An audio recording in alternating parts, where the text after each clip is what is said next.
اور فرشتوں کے بارے میں ہمارا عقیدہ یہ ہے کہ وہ معصوم ہوتے ہیں۔ معصوم کا کیا مطلب ہے؟ معصوم کا معنی ہے وہ ذات کہ جو گناہوں سے پاک ہو اور جس کے اندر گناہ کرنے کی طاقت ہی نہ ہو۔ آپ نے سنا ہوگا، بالخصوص بچوں کے والدین اس پر توجہ کریں، یا جو بڑے اسلامی بھائی ہیں وہ توجہ کریں، آپ نے سنا ہوگا کہ بعض اوقات چھوٹے چھوٹے بچوں کو معصوم کہہ دیا جاتا ہے کہ کتنا معصوم بچہ ہے، یہ تو بیچارہ معصوم بچہ ہے۔ تو یاد رکھیے کہ معصوم کا لفظ صرف فرشتوں کے لیے استعمال ہو سکتا ہے یا پھر انبیاء کرام کے لیے استعمال ہو سکتا ہے، کیونکہ فرشتے اور انبیاء کرام یہ ایسی مقدس ذاتیں ہیں کہ جن کے اندر اللہ تعالیٰ نے گناہ کرنے کی صلاحیت ہی نہیں رکھی، لہٰذا ان کے علاوہ کسی اور کو معصوم نہیں کہنا چاہیے۔ اگرچہ کہ جو نابالغ بچے ہیں چھوٹے، تو ان کا چونکہ وہ مکلف نہیں ہوتے، ان کا گناہ لکھا نہیں جاتا ہے، لیکن چونکہ ان کے اندر گناہ کرنے کی صلاحیت ہے، اسی لیے معصوم کا لفظ ان کے لیے استعمال نہیں کرنا چاہیے۔ فرشتوں کی بہت ساری ڈیوٹیاں اور بہت ساری ذمہ داریاں اللہ تبارک و تعالیٰ کی طرف سے لگائی گئی ہیں۔ مثلا انبیاء کرام کی بارگاہ میں وحی لانا، بارش برسانا، ہوا چلانا، روزی پہنچانا لوگوں تک، اور ماں کے پیٹ میں بچے کی صورت بنانا۔ جی، یہ بھی اللہ تعالیٰ کے بعض فرشتے ایسے ہیں کہ جو حمل عورت کے پیٹ میں ہوتا ہے جو بچہ، وہ فرشتہ آ کر اس کی صورت بھی بناتا ہے اللہ تعالیٰ کے حکم سے، اور اس کے اندر اللہ تعالیٰ کے ہی اذن سے اس روح بھی پھونکتا ہے۔ اور اس کے علاوہ کسی کے ذمے مصیبتوں سے حفاظت کرنا۔ جی ہاں، یہ بات یاد رکھیے پیارے مدنی منوں اور مدنی منیاں، کہ حقیقت میں تو مصیبت دور کرنے والی ذات اللہ تعالیٰ کی ہے، زندگی اور موت دینے والی ذات اللہ تعالیٰ کی ہے، روزی دینے والی ذات اللہ تعالیٰ کی ہے، لیکن اللہ تعالیٰ اپنی مشیت کے تحت اپنی بعض مخلوقات، مثلا ان فرشتوں کو، بعض اوقات انبیاء کرام اور اولیاء کرام کو ان چیزوں کے حصول کا ذریعہ بھی بنا دیتا ہے۔ جیسے شفا دینے والی ذات اللہ تعالیٰ کی ہے، لیکن اللہ تبارک و تعالیٰ دوا کے اندر شفا رکھتا ہے۔ اللہ تبارک و تعالیٰ فرشتوں کو بھی یہ طاقت دیتا ہے کہ وہ بھی شفا دے سکتے ہیں۔ اسی طرح سے قبر میں سوالات کرنا، اور بالخصوص ایک کام تو اتنا پیارا ہے کہ بہت سارے فرشتے اللہ تعالیٰ کے ایسے ہیں کہ جن کا کام ہی یہ ہے، جن کی ڈیوٹی ہی یہ ہے کہ وہ جو مسلمان پیارے آقا صلی اللہ تعالیٰ علیہ وآلہ وسلم کی بارگاہ میں درود و سلام پیش کرتے ہیں، ان کا درود پیارے آقا علیہ الصلوۃ والسلام کی بارگاہ میں پیش کرتے ہیں، ان کا نام ان کے والدین کے نام کے ساتھ پیارے آقا صلی اللہ تعالیٰ علیہ وآلہ وسلم کی بارگاہ میں پیش کر دیتے ہیں۔ انشاءاللہ ہم ان تمام فرشتوں کے بارے میں تفصیلات معلوم کرتے رہیں گے، آپ ہمارے ساتھ رہیے، انشاءاللہ آپ کی معلومات میں ہوتا رہے گا اضافہ۔ ساتھ میں ایک مسئلہ میں آپ سے یہ بھی عرض کر دوں، بہت ہی اہم مسئلہ ہے کہ بعض لوگ فرشتوں کے ناموں پر اپنے بچوں کے نام رکھتے ہیں، بالخصوص جو والدین ہیں نا بچوں کے، میں ان سے درخواست کروں گا کہ وہ توجہ دیں اس مسئلے پر، کیونکہ آج کل آپ دیکھ رہے ہیں کہ لوگوں کے اندر نئے نئے نام رکھنے کا بہت رجحان پیدا ہو گیا ہے۔ وہ چاہتے ہیں کہ بالکل نیا کوئی یونیک نام رکھا جائے جو کسی کا بھی نہ ہو، تو اس کے لیے پھر وہ کیا کرتے ہیں، یا تو قرآن کریم کو دیکھتے ہیں، احادیث کریمہ کو دیکھتے ہیں اور نئے نئے نام تلاش کرتے ہیں۔ اس کے لیے اب بعض لوگوں نے یہ کرنا شروع کر دیا کہ فرشتوں کے ناموں پر نام رکھنا شروع کر دیے، مثلا جبرائیل، میکائیل، اسرافیل، ملائکہ۔ تو یاد رکھیے کہ فرشتوں کے ناموں پر نام رکھنا یہ درست نہیں۔ پیارے آقا صلی اللہ تعالی علیہ وآلہ وسلم نے فرمایا کہ انبیاء کرام کے ناموں پر نام رکھو، فرشتوں کے ناموں پر نام نہ رکھو۔ پیارے مدنی منوں اور مدنی منیوں، کیا آپ کو معلوم ہے کہ فرشتوں کی کثرت اور ان کی تعداد کیا ہے؟ آپ نے بہت ساری چیزیں بہت بڑی مقدار میں دیکھی ہوں گی۔ انسانوں کے بارے میں آپ کو معلوم ہے بہت سارے انسان پوری دنیا کے اندر رہتے ہیں، لیکن فرشتوں کی تعداد اور کثرت کتنی ہے؟ آئیے آج ہم اس بات کو معلوم کرتے ہیں کہ فرشتوں کی تعداد کتنی ہے۔ چنانچہ تفاسیر کے اندر آتا ہے کہ جتنے بھی انسان ہیں وہ تمام کے تمام انسان جنات کا 10واں حصہ ہیں. جتنے بھی انسان ہیں وہ تمام کے تمام جنات کا 10واں حصہ ہیں. یعنی 10%. انسان 10% ہے اور اس سے 90% جو ہے وہ جنات کی تعداد زیادہ ہے. اور جنات اور انسان مل کر خشکی کے تمام جانوروں کا 10% بنتے ہیں، 10واں حصہ بنتے ہیں. اور یہ تمام مل کر انسان، جنات اور خشکی کے تمام جانور مل کر یہ پرندوں کا 10واں حصہ بنتے ہیں. یعنی پرندے جتنی مقدار میں ہیں اس کا صرف 10% جنات، انسان اور تمام جانور ہیں. یہ تمام جانور، انسان اور جنات مل کر پرندوں کا 10واں حصہ بنتے ہیں. اور تمام جانور، انسان، جنات اور پرندے مل کر زمین پر جتنے بھی فرشتے ہیں ان تمام فرشتوں کا 10واں حصہ بنتے ہیں. یعنی 10% بنتے ہیں زمین کے فرشتوں کا. آپ کہہ لیجئے کہ جتنی بھی مخلوقات اس طرح کی ہو گئی وہ زمین کے فرشتوں سے بھی ان کی تعداد کم ہے، صرف 10% ہے. اور یہ تمام مل کر یہ پہلے آسمان پر جتنے بھی فرشتے ہیں ان کا 10%، ان کا 10واں حصہ بنتے ہیں. اور یہ پہلے آسمان کے فرشتے اور یہ تمام مخلوق مل کر دوسرے آسمان کے فرشتوں کا 10واں حصہ بنتے ہیں. یوں ہی پہلا آسمان، دوسرا آسمان اور تمام مخلوقات مل کر یہ تیسرے آسمان کے تمام فرشتوں کا 10واں حصہ بنتے ہیں. یوں ہی اعلی حاصل قیاس، یعنی اسی کے مطابق آپ دیکھتے رہیے تو 7ویں آسمان تک کے فرشتوں کی یہی ترتیب چلتی چلی جاتی. اب یہ 7واں آسمان کے فرشتے، جنات، انسان اور زمین کے تمام فرشتے اور پرندے، یہ تمام کے تمام مل کر کرسی کے جو فرشتے ہیں ان کی تعداد ان کے آگے بہت تھوڑی ہے. یہ تمام تعداد جو ہے یہ کرسی کے فرشتے، 7 آسمان کے اور تمام مخلوقات، ان تمام کی تعداد عرش اعظم پر جو پردے ہیں، ایک پردے پر جو مقرر فرشتے ہیں ان کے آگے بہت کم تعداد ہے ان کی. یعنی ایک پردے پر بھی مشتمل مقرر جو فرشتے ہیں ان کی تعداد تو زیادہ ہے، ان تمام کی تعداد ان کے مقابلے میں کم ہے. کیا آپ کو معلوم ہے عرش اعظم کے کتنے پردے ہیں؟ عرش اعظم کے 6 لاکھ پردے ہیں اور ہر پردے پر اتنی ہی بڑی مقدار کے اندر فرشتے موجود ہیں جو مقدار ہم نے اس سے ابتدا میں بیان کی. اور یہ تمام جو فرشتے ہیں عرش اعظم کی ملا کر، اور یہ تمام فرشتے، تمام جنات کی تعداد، انسانوں کی تعداد، مخلوقات کی تعداد ملا کر ان فرشتوں کے مقابلے میں بہت کم ہے جو عرش اعظم کے آس پاس ارد گرد گھومتے رہتے ہیں. ان کے مقابلے میں ان کی تعداد بہت کم ہے. اور بلکہ اس کو یوں سمجھ لیجئے کہ ان کی تعداد تو یوں ہے جیسے دریا کے مقابلے میں ایک قطرہ. اتنی بڑی تعداد اللہ تبارک و تعالیٰ کے فرشتوں کی کثرت کے ساتھ ہے. تو امید ہے کہ آپ کو کچھ نہ کچھ تو اندازہ ہوا ہوگا. ان کی بہتر تعداد تو یقیناً اللہ اور اس کا رسول ہی بہتر جانتے ہیں، لیکن ہمیں کچھ نہ کچھ اندازہ ہوا ہوگا کہ فرشتوں کی تعداد اور کثرت کتنی زیادہ ہے. آپ یہ کہہ سکتے ہیں کہ تمام مخلوقات سے زیادہ فرشتے کثرت کے اندر ہیں.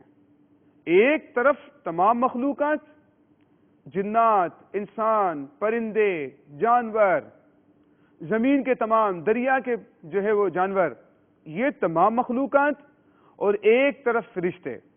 تو ان تمام مخلوقات کو فرشتوں سے وہ نسبت بھی نہیں ہے کہ جو ایک قطرے کو دریا کے مقابلے میں ہوتی ہے. پیارے مدنی منو، آپ کو کچھ سمجھ آیا؟ فرشتوں کی تعداد اور ان کی کثرت کے متعلق ہم نے جو روایت آپ کو بتائیں، اس کو یوں سمجھ لیجئے کہ جوں آپ اوپر جاتے جاتے ہیں تو فرشتوں کی تعداد بڑھتی چلی جاتی ہے.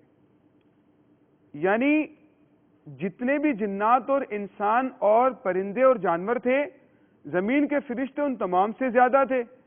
پھر جتنے یہ مل کر بنے، پہلے آسمان کے فرشتے سب سے زیادہ، پھر جتنے یہ مل کر بنے دوسرے آسمان کے فرشتے ان سے زیادہ، پھر جتنے یہ مل کر بنے تیسرے آسمان کے فرشتے ان سے زیادہ، یعنی جتنا اوپر جاتے جائیں نیچے والی تمام مخلوقات مل کر ان سے کم بن رہی۔ پیارے مدنی منوں اور مدنی منیوں، آئیے آپ کو اس سے بھی زیادہ حیرت انگیز بات بتاتے ہیں۔ چنانچہ جب پیارے آقا صلی اللہ تعالی علیہ وآلہ وسلم شب معراج کے لیے اللہ تعالیٰ کا دیدار کرنے کے لیے لامکان پر تشریف لے کر گئے تو پیارے آقا صلی اللہ تعالی علیہ وآلہ وسلم نے آسمانوں پر فرشتوں کی ایک بہت بڑی لمبی قطار کو جاتے ہوئے دیکھا۔ تو پیارے آقا صلی اللہ تعالی علیہ وآلہ وسلم نے جبریل امین سے پوچھا کہ جبریل یہ فرشتے کہاں سے آ رہے ہیں اور یہ کہاں جا رہے ہیں؟ تو جبریل امین نے پتہ کیا عرض کی؟ جبریل امین نے بھی عرض کی یا رسول اللہ مجھے نہیں معلوم، میں تو جب سے پیدا ہوا ہوں میں دیکھ رہا ہوں یہ فرشتوں کی قطار چل ہی رہی ہے۔ ہاں مجھے یہ معلوم ہے کہ ایک فرشتہ جو اس قطار کے اندر جا رہا ہے آئندہ دوبارہ وہ فرشتہ نہیں آتا، اور ہر بار یہ نئے فرشتوں کا آنا جانا لگا ہوا ہے، اور میں جب سے پیدا ہوا ہوں تب سے میں دیکھ رہا ہوں کہ یہ قطار یوں ہی چل رہی ہے۔ پیارے آقا صلی اللہ تعالی علیہ وآلہ وسلم نے پتہ کیا فرمایا؟ پیارے آقا صلی اللہ تعالی علیہ وآلہ وسلم نے جبریل امین سے فرمایا کہ آؤ جبریل چل کر انہی سے پوچھتے ہیں کہ یہ کہاں سے آ رہے ہیں، کہاں جا رہے ہیں، ان کی عمر کیا ہے۔ چنانچہ حضرت جبریل امین علیہ السلام کے ساتھ پیارے آقا صلی اللہ تعالی علیہ وآلہ وسلم ایک فرشتے کے پاس تشریف لے کر گئے جو اس قطار کے اندر چل رہا تھا۔ پیارے آقا صلی اللہ تعالی علیہ وآلہ وسلم نے اس فرشتے سے پوچھا کہ تمہاری عمر کتنی ہے؟ اس فرشتے نے بڑا عجیب اور حیرت انگیز جواب دیا، بڑی توجہ سے سنیے گا۔ اس فرشتے نے کہا کہ مجھے تو معلوم نہیں ہے کہ میری عمر کتنی ہے، لیکن ایک بات مجھے معلوم ہے، وہ میں آپ کو بتا دیتا ہوں۔ بس اتنا معلوم ہے کہ اللہ تعالی ہر 4 لاکھ سال کے بعد، ہر 4 لاکھ سال کے بعد ایک تارا پیدا فرماتا ہے، اور اگلے 4 سال بعد پھر ایک تارا پیدا فرماتا ہے، یعنی 8 لاکھ سال میں 2 تارے، پھر اگلے 4 لاکھ سال کے اندر تیسرا تارا پیدا فرماتا ہے، 12 لاکھ سالوں میں 3 تارے۔ تو یوں ہی آپ حساب کرتے چلے جائیے، ہر 4 لاکھ سال کے بعد اللہ تعالی ایک تارا پیدا فرماتا ہے، اور میں اب تک 4 لاکھ تاروں کو پیدا ہوتے ہوئے دیکھ چکا ہوں۔ دیکھا پیارے مدنی منوں اور مدنی منیوں اور مدنی چینل کے ناظرین، آپ نے دیکھا کہ اس فرشتے کی عمر کتنی ہوگی کہ وہ 4 لاکھ تارے وہ دیکھ چکا ہے کہ جو 4 لاکھ سال کے بعد اللہ تعالیٰ ایک تارا پیدا فرماتا ہے۔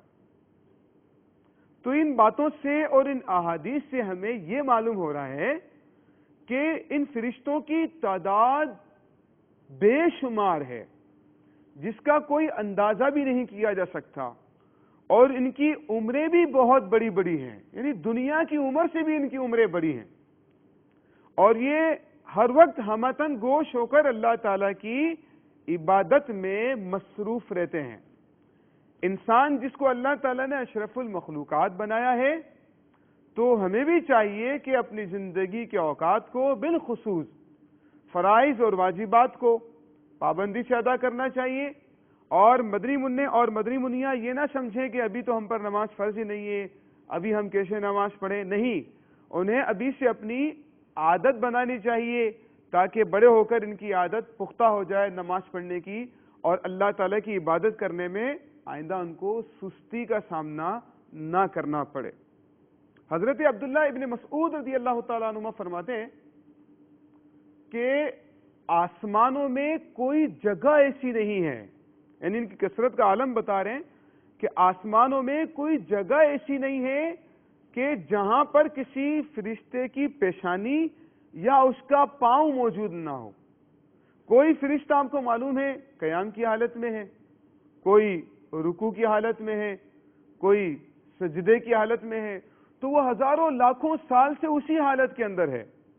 جس حالت میں ہے، ایک اگر فرشتہ قیام کی حالت میں ہے، اس کی عبادت قیام کرنا ہی ہے، وہ قیام میں ہی مصروف رہتا ہے، اور دوسرا فرشتہ رکوع میں ہے، وہ رکوع میں ہی ہے ہمیشہ، اور کوئی فرشتہ سجدے میں ہے تو وہ ہمیشہ ہزاروں لاکھوں سال سے سجدے کی ہی حالت میں اللہ تعالیٰ کی تسبیح بیان کرنے میں مصروف ہے۔ مدنی چینل کے ناظرین غور فرمائیں، اور مدنی منع اور مدنی منیا بھی غور فرمائیں کہ ہم کتنے خوش نصیب ہیں۔ ہماری نماز کو اللہ تعالیٰ نے ان تمام کی عبادات کا مجموعہ بنا دیا ہے۔ نماز میں قیام بھی ہے، اور رکوع بھی ہے، سجدہ بھی ہے، قعدہ بھی ہے، تسبیحات بھی ہیں، تلاوت قرآن بھی ہے، پیارے آقا صلی اللہ تعالیٰ علیہ وآلہ وسلم کی بارگاہ میں درود و سلام بھی ہے۔ تو دیکھیے پیارے اسلامی بھائیوں کہ یہ اللہ تبارک و تعالیٰ کی جو فرشتے ہیں، یہ ہمتاً اللہ تبارک و تعالیٰ کی عبادات میں مصروف ہیں۔ ہمیں بھی اللہ تبارک و تعالیٰ کی عبادت کرنا چاہیے تاکہ اللہ تعالیٰ کی بارگاہ سے بلند درجات بھی حاصل ہو سکیں اور انعامات الہی کو ہم حاصل کرنے میں کامیاب ہو سکیں۔ مدنی چینل کے ناظرین، ہم آپ کو بتایا کریں گے اپنے اس سلسلے کے آخر میں امیر اہل سنت کی مایاناز تصنیف کفریہ کلمات کے بارے میں سوال جواب سے ایک کفریہ عقیدہ یا کفریہ کلمات جو ہوگا فرشتوں کے متعلق، تاکہ ہم خود بھی ایسا کلمہ کہنے سے بچ سکیں اور ایسا عقیدہ رکھنے سے بچ سکیں جس کی وجہ سے انسان کا ایمان ضائع ہو جاتا ہے۔ چنانچہ فرشتوں کے بارے میں یہ کہنا کہ فرشتہ تو ایک نیکی کی قوت کا نام ہے، اس کا کوئی وجود نہیں ہوتا، لیکن نیکی کی جو قوت ہوتی ہے اس کو فرشتہ ہی کہا جاتا ہے، تو یاد رکھیے کہ ایسا کلمہ کہنا کفر ہے، کیونکہ قرآن کریم کے اندر بھی اور احادیث مشہورہ میں بھی فرشتوں کے وجود کا ذکر آیا ہے۔ تو اگر کوئی شخص فرشتوں کے وجود کا انکار کرے گا تو وہ دائرہ اسلام سے خارج ہو جائے گا۔ لہٰذا یاد رکھیے یہ کہنا کہ فرشتہ نیکی کی قوت کا نام ہے، ان کا حقیقی کوئی وجود نہیں ہے، ایسا کلمہ کہنا یا ایسا عقیدہ رکھنا یہ کفر ہے۔ مدنی چینل کے ناظرین، امید ہے آپ کو ہمارا یہ سلسلہ پسند آیا ہوگا، اور آئندہ بھی آپ ہمارا یہ سلسلہ پابندی سے دیکھا کریں گے۔ ہم اپنے اس سلسلے میں اور آئندہ بھی ہونے والے سلسلوں میں اسی سلسلے سے متعلق ایک سوال آپ سے پوچھا کریں گے، اور درست جواب دینے والوں کا نام ممکنہ صورت میں مدنی چینل کی اسکرین پر بھی دکھایا جائے گا۔ آج کا سوال نوٹ فرما لیجئے۔ آج کا سوال ہے کہ اللہ تعالیٰ نے فرشتوں کو کس چیز سے پیدا فرمایا ہے؟ آج کا سوال دوبارہ نوٹ فرما لیجئے۔ اللہ تعالیٰ نے فرشتوں کو کس چیز سے پیدا فرمایا ہے؟ اپنا جواب اس فون نمبر پر ایس ایم ایس کیجئے، یا پھر آپ اسکرین پر جو ای میل ایڈریس دیکھ رہے ہیں اس ای میل ایڈریس پر آپ میل بھی کر سکتے ہیں۔